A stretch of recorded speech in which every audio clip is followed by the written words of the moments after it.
Yes, I realized the green I made a few days ago are very, very popular.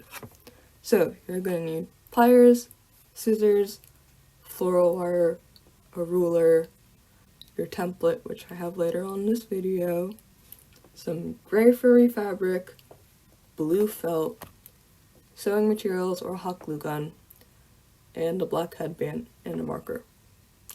So, first, take your wire and measure 4 pieces to about 12 inches to be your support.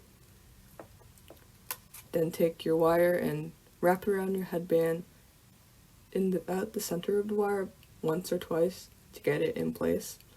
Then twist the wire against itself tight, but not too tight, so that you can adjust your wire for the size of your ear.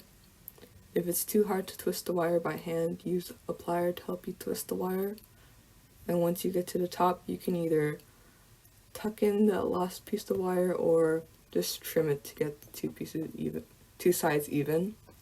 And repeat it for your second piece of wire. Once you're done with that, take a ruler and measure it to the size of one ear you want it. I have my ear to about 2 1/4 inch. You can use your hands or pliers to adjust the wire. I'd recommend using the pliers just because sometimes I make them a little too tight to the headband, and you also want that just so it doesn't fall off. Once you're done with that, measure out your desirable height for the ear. I made mine about 2 5/8 inch, but you can go smaller or bigger if you want. Once you get to that size, I twisted the wire about once or twice before folding it and twisting it on itself to create a stronger structure. You can use your pliers to help you do that and to flatten out the structure if it's a little too bumpy. If this is too hard for you to make your own structure, you can always use like one of those cat ears and just take off the fabric so you get the wire and just trace your template based off of that. But me being me, I did not want to buy a headband. So once you're done with shaping your ear and measuring it to your size, just repeat it for your second ear. Obviously I made 2 headbands just because why not. Then take your fabric, and here's a template I made based off of my Grim plush, and just trace it on, well, trace the ear portion on.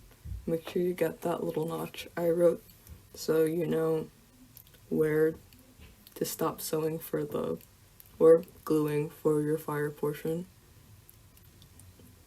Make sure to trace your template on the wrong side of your fabric, just so that there's no marker on the side of the fabric you want.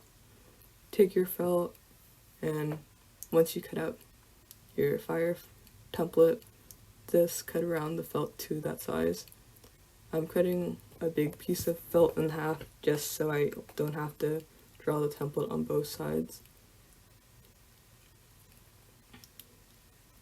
When you are drawing the template, tracing your template on the felt, make the line not too deep, just so you can trim it. And if you do have a little piece of marker, it's not that bad if you see it on the felt.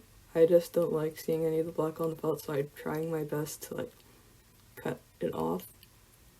But it doesn't matter too much if a little bit of the marker is on, just because you're probably not going to see it from far away.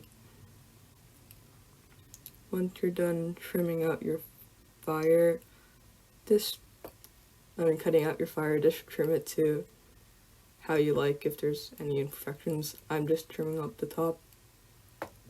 Once you're done with that, here's a backstitch example. I'm just backstitching my ears on to the blue portion I showed on the template.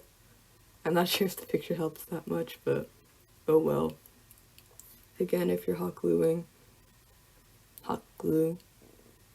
I guess, the portion. I don't know, I didn't try the hot glue portion yet just because I don't like hot glue. And once you're done with both ears, just put it on your structure and do sort of a ladder stitch on it. You can also get away with doing a back stitch when you're sewing the ears to the headband just because this fur fabric is so fluffy, so it's kind of hard to see where you're stitching. And then repeat it for your other ear and you're done.